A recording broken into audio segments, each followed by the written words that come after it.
조상 제사 거부와 생전의 부모 공경, 그런 점으로 잠깐 말씀을 드리도록 이렇게 하겠습니다. 불신분들은 명절을 만나면 이제 조상 제사를 드리죠. 두 가지 정신에 의해서 진행되지 않습니까? 하나는 조상을 공경하는 것이고, 또 하나는 후손들 축복이죠. 돌아가신 조상들을 잘 공경하면 후손들이 복을 받는다는 거죠. 그런 마음으로 불신분들이 이렇게 조상제사를 성심껏 드리게 됩니다. 그래서 엄격하게 조상제사를 드리는 분들은 조상들이 돌아가신 바로 그 전날 밤 11시 반에 제사를 드립니다. 그리고 음식 하나라도 부정타면 안 된다고 철저하게 구별해서 준비했다가 제사상에 올리는 것. 여러분 가운데 아마 믿기 전에 경험해 보신 분들이 계실 거예요. 그리고 돌아가신 조상 귀신을 초청하기 위해서 위패를 만들지 않습니까? 예전에는 밤나무로 만들었으며 밤나무 깎아서 조상님들의 이름을 기록을 하고 초청을 했죠. 그런데 불편하니까 지금은 밤나무 위패 대신에 그 지방을 종이로 지방으로 대체를 하는 거죠. 그래서 일회용으로 이렇게 사용을 하고 끝난 다음에 불태워서 땅에 묻어버리거나 그러질 않습니까? 그런데 거듭난 그리스도인들은 조상제사 드리지 않습니다. 왜 그러냐? 인격이 살아계신 조상님들이나 부모님 앞에 크게 절하여 섬기는 건 참으로 귀한 일이지만, 인격이 이미 돌아가신 조상들을 섬기는 건 하나님이 가장 미워하시는 우상 숭배가 되기 때문에 그렇습니다. 그러나 믿음이 없으신 분들은 우리 기독교인들이 조상제사 드리지 않는 것을 크게 오해합니다. 조상을 숭배하지 않는 것으로, 경배하지 않는 것으로. 그 불신분들이 과거에 얼마나 조상제사 거부를 크게 분노했는지, 우리나라의 첫 번째 순교자도 조상제사를 거부했던 카톨릭의 윤지충이라고 하는 분입니다. 카톨릭이 우리 개신교보다 100년 먼저 앞서 들어오지 않았습니까? 그런데 지금으로부터 230년 전이죠. 1791년도 윤지충이라고 하는 양반 사대부 가문의 분이신데 카톨릭을 믿었어요. 예전의 카톨릭은 조상제사를 거부했죠. 그런데 조상제사 때문에 우리 조선시대 뿐만 아니라 그 이후에 너무 박해가 심하니까 카톨릭은 조상제사하고 타협을 했어요. 그래서 지금은 조상제사 카톨릭 다 드립니다. 우상숭배 다 수용하는 거죠. 그래서 윤지충이라는 분이 양반 사대부 가문인데 이것은 그 우상숭배다 해서 거절했으며 거부했습니다. 그래서 당시에 미풍양속을 해친다, 그리고 조상을 경배하지 않는다 해서 참수를 당했어요. 온갖 박해를 다 당하고 결국은 참수를 당한 거죠. 그런데 230년 만에 이 윤지충의 그 유해가 발굴이 됐습니다. 작년도에. 그래서 어떻게 하느냐? 유전자 감식도 감식이지만 그 후손들의 이런 DNA하고 맞춰서 유전자 감식을 하고, 그리고 이분의 묘에 윤지충이라고 하는 이름을 적힌 그릇이 발굴이 된 거예요, 같이. 그래서 230년 만에 발굴돼서 카톨릭 역사에 획을 긋는 사건이다 해서 지금 굉장히 이것이 사회화 됐던 적이 있습니다. 사진을 다시 한번 보여보시죠. 첫 순교자 윤지충 바울의 유해 발견해서 사회적으로 굉장히 이슈가 됐습니다. 우리 하나님께서 이스라엘 백성들을 벗어나기 불가능한 애굽 땅에서 절대적인 능력을 가지고 사랑으로 이스라엘 백성들을 구원하지 않으셨습니까? 건널 수 없는 홍해를 마른 땅처럼 그렇게 건너게 하시고, 그리고 광야 길을 거쳐서 3개월 만에 시내 광야에 있는 시내산에 머물게 하셨죠. 그리고 시내산에서 머물면서 1년 가까운 세월을 구원받은 그 백성으로 하나님의 백성답게 율법을 주어서 훈련시키셨어요. 우리가 다 알고 있는 내용이죠. 그런데 율법 중에 가장 소중한 율법을 모세에게 하나님이 주셨는데, 시내산 꼭대기에서, 그것이 바로 우리가 알고 있는 십계명입니다. 십계명 중에 가장 중요한 첫 번째 부분이 1계명과 2계명이죠. 그 중에 1계명이 너는 나 외에 다른 신들을 내게 두지 마라. 그리고 2계명이 너를 위하여 새긴 우상을 만들지 말되 위로 하늘에 있는 것이나 아래로 땅에 있는 것이나 땅 아래 물속에 있는 것에 어떤 형상이든지 만들지 말고, 사람이든지 짐승이든지 곤충이든지 물고기든지 어떤 형상이든지 만들지 말고 거기에 절하지 말고 섬기지 마라. 그러면서 엄격하게, 엄하게, 그렇게 단호하게 하나님께서 말씀을 이스라엘 백성들에게 하셨습니다. 그렇기 때문에 이 십계명이 반포된 이후에 이스라엘 국가의 운명은 이 십계명을 어떻게 그들이 지키느냐에 따라서 완전히 달라졌습니다. 그래서 철저하게 하나님 말씀 그대로 하나님만을 경외하고, 그리고 섬길 때에는 하나님의 모든 조건을 불문하고 하나님 복을 주셨어요.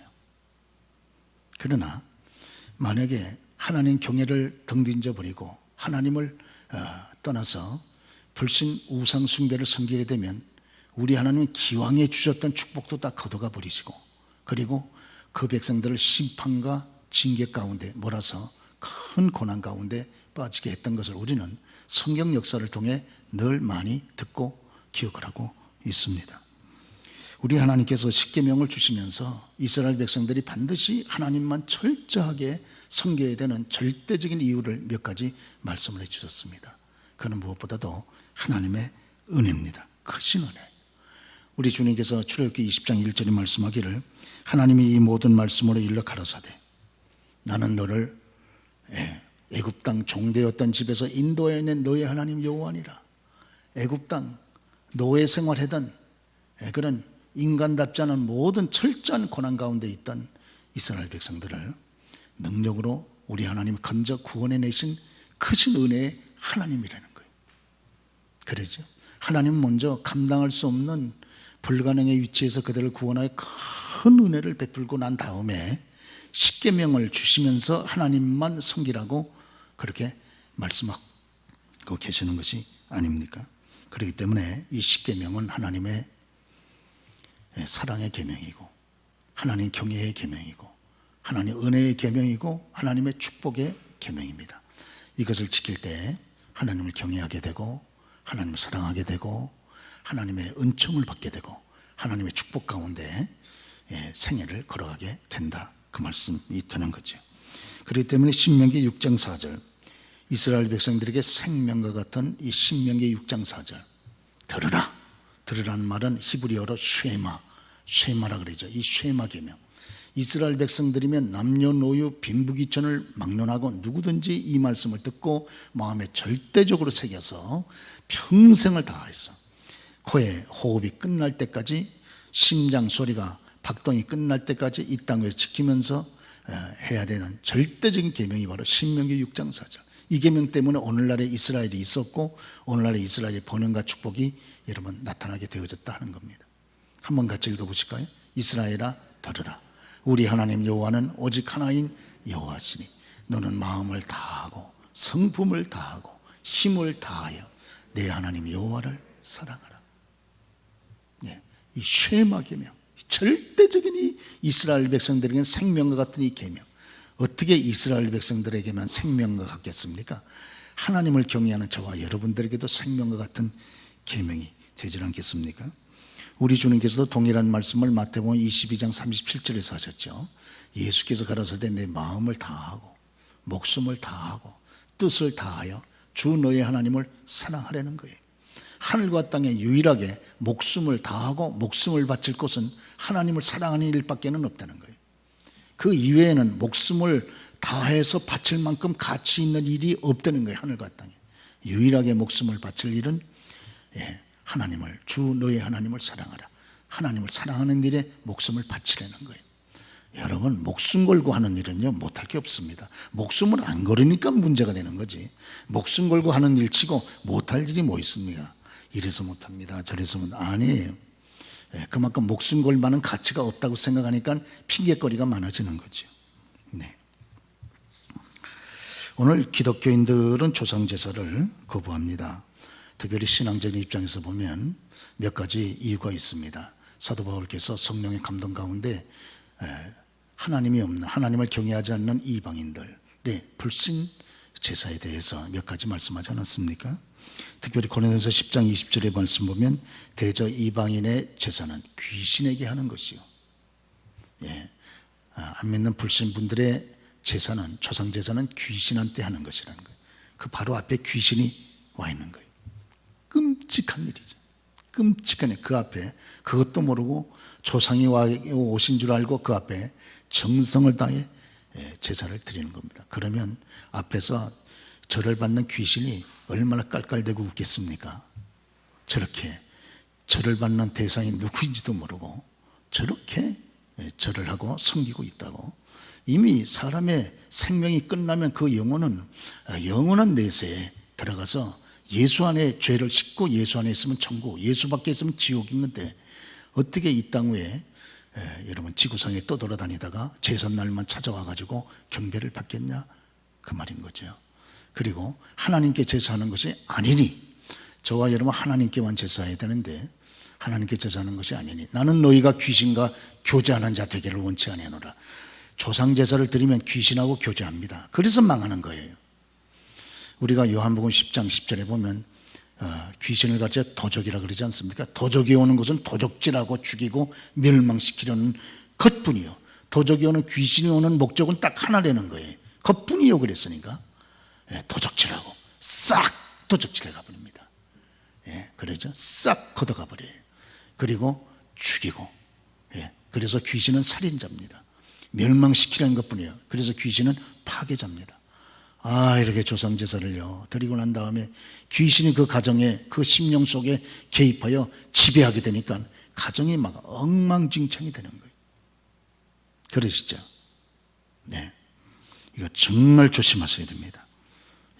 그래서 우리 민족은 아시는 대로 우리 민족의 특징 중에 하나가 여러분 효도고 그리고 힘을 다해서 조상을 여러분 섬기지 않았습니까? 그럼에도 불구하고 기독교가 130년 전에 들어오기 전까지는 우리 민족은 한마디로 말하면 저주 가운데 살지 않았어요? 그렇죠. 그렇게 효를 강조하고 그렇게 근면하고, 그럼에도 불구하고 기독교를 통해서 참된 하나님의 경배를 배우기 전까지는 우리 민족은 완전히 저주가 뒤덮인 어둠의 절망적인 그런 민족으로 계속 근대까지 여러분 지내오지를 않았습니까? 그렇죠? 그렇기 때문에 고린도서 10장 22절 보면 조상제사에 대해서 기록하기를 그러면 우리가 주를 노여워하게 하겠느냐, 우리가 주보다 강하냐 그랬습니다. 조상제사를 통해서 우리 주님은 굉장히 분노합니다. 노여워하게 하시겠느냐, 굉장히 분노하는 거예요. 그리고 어떻게 주님을 이렇게 슬프게 하고 분노하게 하시면서 우리가 주님의 축복을 받겠다고 강구할 수 있겠냐 그 말이에요. 그러죠. 이거 대단히 우리가 조심할 절대적인 필요가 있습니다. 아시는 대로 부부 사이에 가장 중요한 것이 있다면 무엇입니까? 그것은 부부간의 정조 아닙니까? 정조. 우리가 결혼 서약을 할 때 부부간의 일정한 대의와 부부간에도 일정한 대의가 있어야 되지 않습니까? 예절이 있어야 되고 대의가 있어야 되고, 그리고 정조를 굳게 지키겠느냐, 그리고 남편한테 물어보지 않습니까? 그럴 때 네 할 때 우리가 부부된 걸 선포하잖아요. 네 안 하면 선포 안 해줍니다. 그러죠? 그래서 이 주례자를 모시고 이 결혼 주례 서약을 하는 게 그렇게 중요한 거예요. 주례자가 하나님을 대신해서 지금 주례를 시키지 않습니까? 그래서 어떤 경우에도 부부간의 대의와 정조를 굳게 지키겠느냐 하나님을 대신해서 물어보잖아요. 그럴 때 네. 그다음 신부한테도 물어봅니다. 부부가 된 것을 성부와 성자와 성령의 이름으로 공포한다. 그렇게 말씀하지 않습니까? 부부 제도를 만드신 거룩한 하나님의 이름으로 여러분 목사가 선포를 해주는 거지. 그렇습니다. 여러분이 아시는 대로 구약의 그 지혜의 왕 솔로몬을 알고 계시지 않습니까? 솔로몬이 하나님만 성심으로 섬길 때에는 이스라엘 역사에 다시 없는 빛나는 시대를 솔로몬이 구가를 했습니다. 사람이 다 똑같잖아요. 하루 24시간 쓰는 것이고 삼시세끼 먹는 것이고 연약하고 다 똑같은데도 불구하고 솔로몬이 그렇게 나라를 섬길 때에는 그가 하나님을 중심으로 경외하면서 섬길 때에는 하나님께서 그에게 얼마나 많은 복을 주시고 얼마나 놀라운 지혜를 주시고 그가 하는 모든 일에 형통한 복을 주셔서 여러분 인류 역사의 가장 위대한 성전을 솔로몬이 짓고 봉헌하게 하지 않았습니까? 그래서 우리가 열왕기상 8장에 보면 솔로몬의 봉헌 기도가 거기 기록이 되어 있는 것이죠. 그리고 솔로몬이 다스렸던 그 시대는 이스라엘 역사의 가장 찬란한 빛나는 위대한 그런 시대가 구가가 되질 않았습니까? 그렇죠. 그럼에도 불구하고 솔로몬이 노년에 나이 들어가면서 그만 정신이 흐려져 가지고 사랑의 대상이 바뀌고 경배의 대상이 바뀌게 되어졌을 때 하나님으로부터 얼마나 무서운 징계와 심판과 여러분 진노를 받게 됐습니까? 그러죠. 그래서 그가 마지막 때에는 사랑의 대상 또 경배의 대상을 바꾸고 그리고 우상을 숭배하게 된 거죠. 같이 한번 읽겠습니다. 솔로몬의 나이 늙을 때 솔로몬이 마음을 돌이켜 이스라엘의 하나님 여호와를 떠남으로 여호와께서 저에게 진노하시고 그래서 망령 들었다 그러는 거예요. 망령 들었다. 그러죠. 솔로몬이 망령이 들은 거예요. 망령. 자기의 인생 전체를 축복하시고 그를 세워주시고 이끌어주신 그 하나님의 그 위대한 은혜를 잊어버리고 돌이켜서 우상을 숭배하면 되겠습니까? 그러니까 망령 들었다고 하나님이 무섭게 진노하시고 그를 심판하시고 책망하신 거죠. 그렇죠? 나이가 들어가실수록 연세가 들어가실수록 더 하나님을 가까이 하시고 더 기도하시고 더 영적으로 깨어 계셔서 절대적으로 철저하게 하나님을 경외하면서 믿음으로 승리하는 저와 여러분 다 되시기를 주의로 축원합니다. 그렇죠? 연세가 드실수록 가까이 해야 될 건 TV가 아니에요. 일락이 아닙니다. 연세가 드실수록 더 가까이 할 것은 이제 천국을 가까이 하셔야 되는데 세상 쾌락과 세상 일락에만 마음을 쏟으면 이게 얼마나 영적으로 어두워지겠습니까? 그러시죠? 더 여러분 기도 시간을 들이시고 젊었을 때 일하느라고 못 봤던 성경을 더 많이 보시고 하나님 앞에 내게 주신 여건이 된다면 더 한 번이라도 몸으로 시간으로 재능으로 물질로 하나님을 한 번이라도 섬겨야 그래야 주 앞에 섰을 때 여러분 우리가 세상 떠나실 때도 웃으면서 찬송하며 떠날 수 있고 주 앞에 설 때 하나님으로부터 받을 면류관과 상급이 있지 않겠습니까? 그러죠. 그런데 연세가 높아질수록 오히려 더 주님을 떠나고 영적으로 어두워지고 세상 일락과 쾌락에 집중하여 여러분 그렇게 사시게 된 노역에 그만 붙잡혀가지고 사신다 그러면 참 여러분 나중에 큰 탄식과 헛살게 되는 아픔이 있게 되는 것이죠. 우리가 열왕기상 11장에 보면 솔로몬이 타락한 다음에 솔로몬에게 주어졌던 하나님의 징계와 심판이 쭉 기록되어 있습니다. 그전에는 이런 일이 없었거든요. 그런데 하나님을 떠나고 불신앙으로 살게 되니까 이렇게 무서운 하나님의 징계가 막 몰아치듯이 막 몰아치는 거예요. 그러죠. 설상가상이라는 말이 있지 않습니까? 엎친 데 덮친 데라는 말이 있잖아요. 막 눈 내리고 막 또 설이 내리고 막 엎친 데 덮친 데 계속 해가지고 막 고난하다가 솔로몬은 마지막에 그렇게 여러분 세상을 떠나게 된 거죠. 그래서 열왕기상 11장 33절 하나님을 떠나고 사랑과 하나님 경배하는 걸 떠나서 우상 숭배하고 난 다음에 솔로몬의 처참한 일생이 저기 성경에 그대로 기록이 되어 있습니다. 이는 저희가 나를 버리고 시돈 사람의 여신 아스타롯과 모압의 신 그모슬과 암몬 자손의 신 밀곰을 숭배하며 그 아비 다윗의 행한 같이 아니하며 내 길로 행치 아니하며 나 보기에 정직한 일과 나의 법도와 나의 율례를 행치 아니하였습니다. 이러면서 솔로몬이 불신한 가운데 쓰게 된 겁니다. 그러면서 열왕기상 11장 33절에 보면 이는 저희가 나를 버리고 그리고서 11장 11절에 보면 내가 결단코 이 나라를 내게서 빼앗아 내 신복의 주일 하나님이 솔로몬의 나라를 빼앗아 버렸어요. 그리고 14절에 보면 여호와께서 에돔 사람 하닷을 일으켜 솔로몬의 대적이 되게 하시며 계속 원수들이 많이 생겨요. 23절에 보면 하나님이 또 엘리야다의 아들 르손을 일으켜 솔로몬의 대적이 되게 하시며 또 솔로몬의 신복 느보세 아들 여로보암이 또한 손을 들어 왕을 대적하였으니 계속 고통스러운 일이 막 지속이 됩니다. 그렇죠. 하나님이 더 이상 보호와 축복의 손을 여러분 띄신 거예요. 솔로몬으로부터. 솔로몬은 마지막에 처참한 후에 처참한 탄식, 처참한 비극 가운데 이런 비극의 주인공이 돼서 그의 운명을 마쳤던 것을 성경이 기록을 해주고 있지는 않겠습니까? 그렇습니다. 사랑하는 교회 여러분, 하나님을 경배하고 살아가는 것이 이 땅 위에 저와 여러분의 삶에 영육간의 축복과 승리와 복된 여러분 지름길이라고 하는 것을 우리가 마음에 깊이 명심을 하고 그것이 나도 살고 우리의 후손들도 살게 하는 지름길이라는 것을 마음에 깊이 명심을 하고 우리가 하나님 경배하는 일에 이 땅에 사는 동안 다 승리하는 저와 여러분 다 되시기를 주의로 축원합니다. 네, 그렇습니다. 그런데 이제 하나 더 저와 여러분 생각할 것이 있습니다.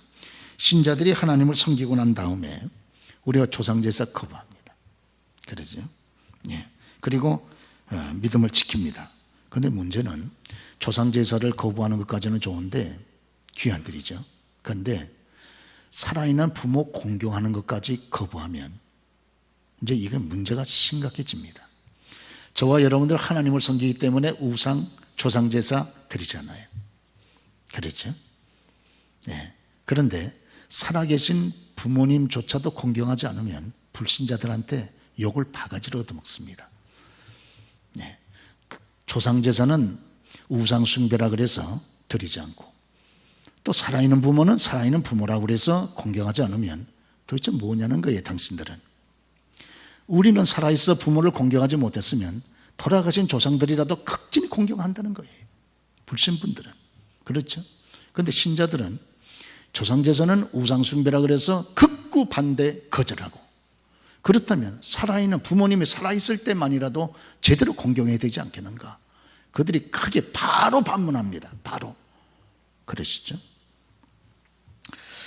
오늘 저와 여러분들이 굳이 내가 신자라고 얘기하지 않아도 이분 신자로구나 금방 알 수 있는 여러 가지 표가 있습니다. 그러죠? 그 중에 하나가 효행입니다. 효도하는 거 보면 누가 얘기하지 않아도 저분 효자로구나 또 신자로구나 금방 알 수 있게 되는 것이죠. 어떤 부부가 식당에 들어갔습니다.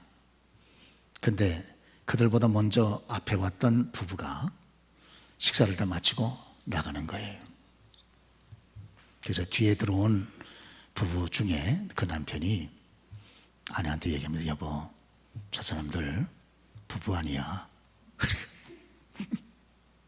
먼저 나간 사람들 부부 아니야.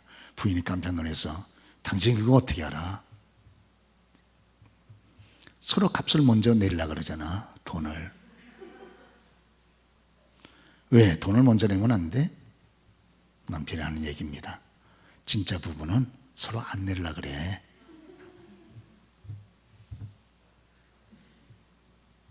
그렇죠. 가짜라는 게 금방 드러난다는 거예요. 서로 돈 내려고 그런다는 거예요. 그렇죠. 진짜 부부는 서로 안 내리려고 그러는데 여러분요, 저 사람 신자로구나 금방 압니다. 금방 알아. 모르는 것 같죠? 우리 동네 사람 다 압니다. 저와 여러분 신자인 거 다 아시고요. 성도교회 다니는 거 다 알고요. 여러분 권사인 것까지 다 알아요. 모르는 것 같죠? 다 압니다. 네. 왜? 불신분들은 신자분에 대해서 관심 많습니다. 말만 안 할 뿐이지 유심히 다 보고 있는 거거든요. 저와 여러분들이 부모님 살아계실 때 생전에 부모에게 공경할 이유가 몇 가지 있습니다. 그것은 첫째, 하나님의 명령입니다. 신명기 5장 16절 보면 너는 내 하나님 여호와께서 명하신 대로 명령하신 대로 내 부모를 공경하라. 하나님 명령이에요. 그러죠? 그건 순종밖에 없어요. 우리가 할 거는 순종밖에 없어요. 순종 아니에요. 순종은 자기 자유 의지가 들어가는 것이니까 복종해야 됩니다. 내 의지와 상관없이 아멘 하고 그냥 우리가 하는 것이죠. 왜? 하나님의 명령이니까. 누구 명령이라고 우리가 거부합니까? 누구 명령이라고? 그러죠.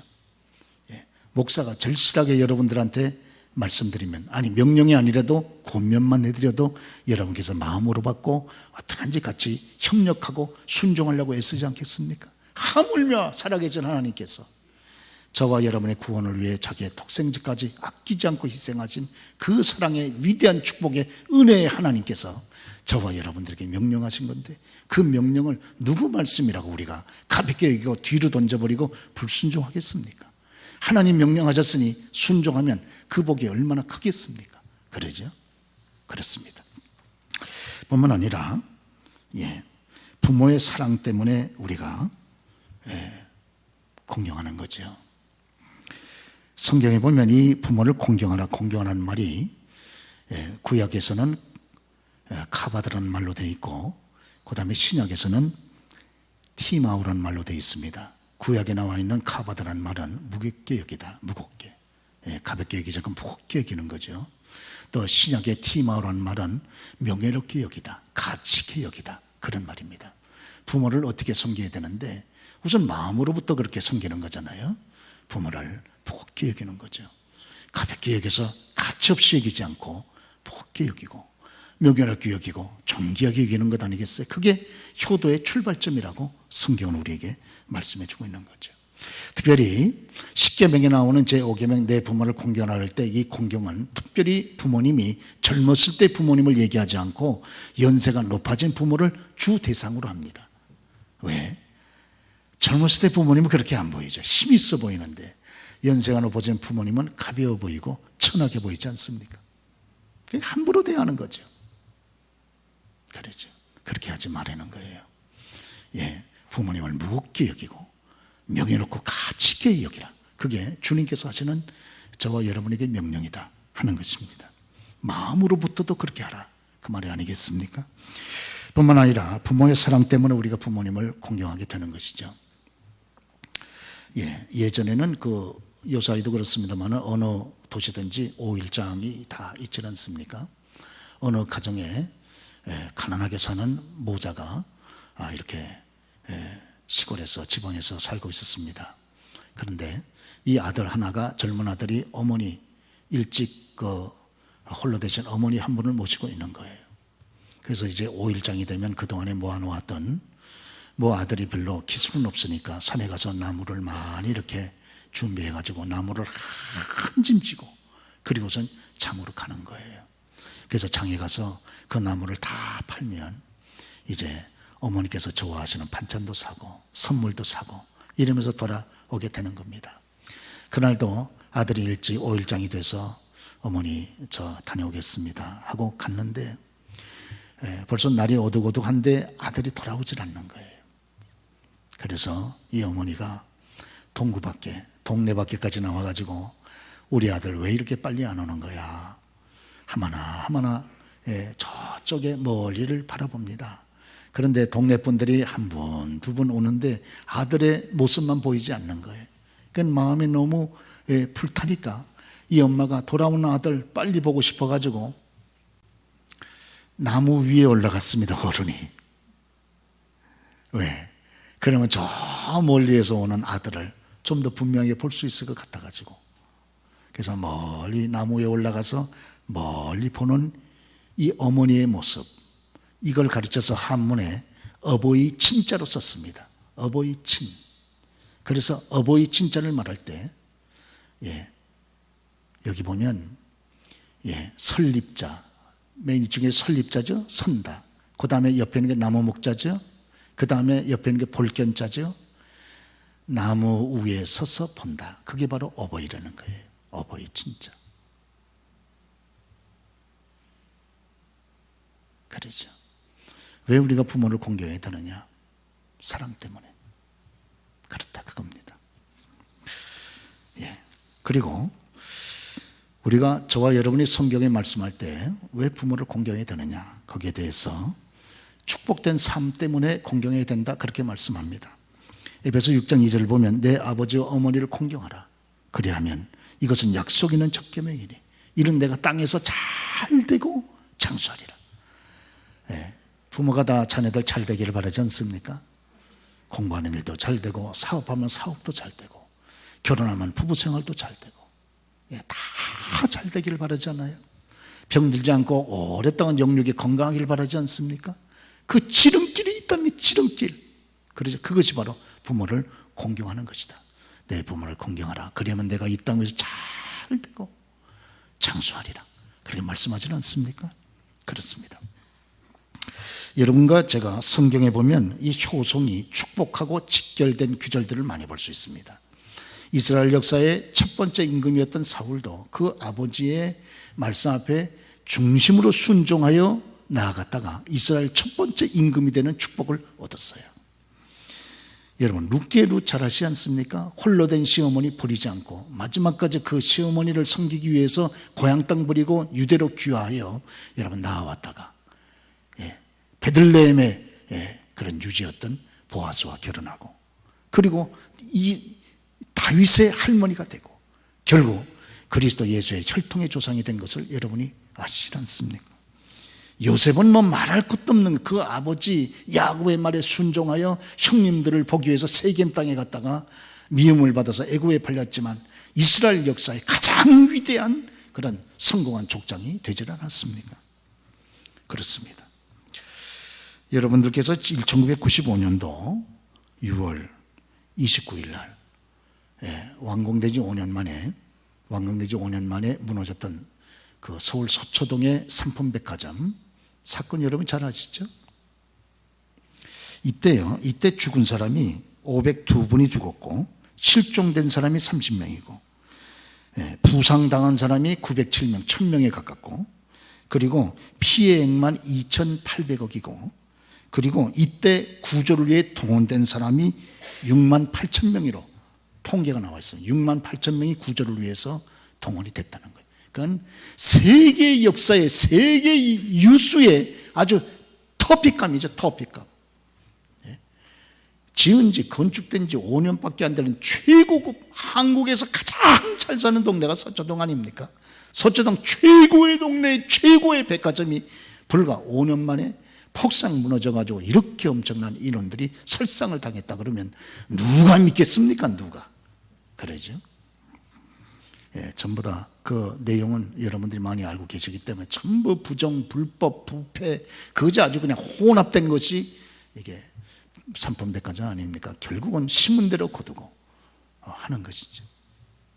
불의가 결국 패망을 낳고 이렇게 여러분 어려움을 나누곤 하는 걸 알 수 있습니다. 이때 참 놀라운 것은요, 마지막까지 살아남았던 세 사람이 있었어요. 마지막까지. 11일 만에 청년 최명숙 군이 살아나왔어요. 그 다음에 13일 만에 18살 되는 유지환 양이 살아남았습니다. 극적 구조된 거죠. 그 다음에 17일 만에 박승현 양이 17일 만에 저렇게 살아나왔어요. 그런데 참 놀라운 거는요, 놀라운 특징이 있습니다. 이 세 사람은 다 기독교인이 아니에요.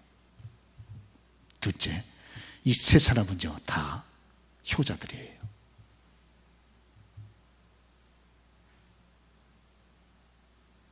그런데 이 사건을 인천에 있는 최 목사님이 보셨어요. 그리고 충격을 받았습니다. 그래서 성경을 효도라고 하는 관점에서 다시 보기 시작했어요. 그리고 우리와 우리 민족이 사는 지름길은 효도하는 것이로구나 깊이 깨닫게 됐어요. 그래서 그가 그 다음에 95년도에 삼풍백화점이 무너지고 그 다음에 일정의 96년도에 세계 최초로 효도대학원을 세웁니다. 그것이 바로 성산 효도대학원 대학교를 세운 거죠. 그 다음에 한번 넘겨보세요. 여기 1996년 이렇게 돼 있죠. 95년도에 삼풍백화점 무너지고 96년도에 세우게 된 거예요. 이 세 자녀가요, 부모에게 효도하는 그 마음, 이 세 자녀의 아들, 딸들이 부모에게 대한 효도의 마음이 마지막까지 자기들의 생명을 버티게 했던 원동력이 됐다는 거예요. 그러시죠? 하나님이 살아계시기 때문에, 공의의 하나님이시기 때문에 내 부모에게 공경하라. 그래야면 내가 잘 되고 잘 되게 하신다. 그리고 장수하게 해 주신다고 하는 것이, 다 극적인 상황에서, 완전히 죽을 수밖에 없는 상황에서 다시 살아난 위대한 기적을 우리가 신문지상을 통해서 저렇게 볼 수가 있게 되는 겁니다. 저와 여러분들이 어릴 때 많이 불렀던 동요가 있지 않습니까? 많이 불렀어요. 우리 높고 높은 하늘이라 말들 하지만 나는 높은 게 또 하나 있지. 낳으시고 기르시는 부모님 은혜, 푸른 하늘 그보다 더 높은 것 같다. 여러분, 이 노래 가사는 진실이고 진리입니다. 그랬죠? 오늘 우리 성경은 공자가 태어나기 1000년 전에 내 부모에게 공경하라고 하는 이런 위대한 계명을 말씀을 해 주셨어요. 오늘 하나님을 경외하는 신앙만큼 더 위대한 재산이 이 땅에 없습니다. 만약에 우리 자손들에게 하나님을 경외하는 이 신앙만 제대로 여러분 넣어줄 수 있다 그러면 우리 자손들은 다 성공할 겁니다. 그리고 하나님을 공경하는 하나님의 백성들의 첫 번째 증거 가운데 하나가 효성이다, 효도다. 그것을 성경이 우리들에게 큰 목소리로 여러분 증거해주고 있습니다. 금번 추석이 정말 하나님을 경외하고 또 아직도 우리의 부모님이 살아계신다면 섬길 수 있는 기회를 아직도 우리에게 남겨주셨구나 하는 마음을 가지고 여러분 부모님을 대하는 저와 여러분 다 되시기를 주의 이름으로 축원합니다.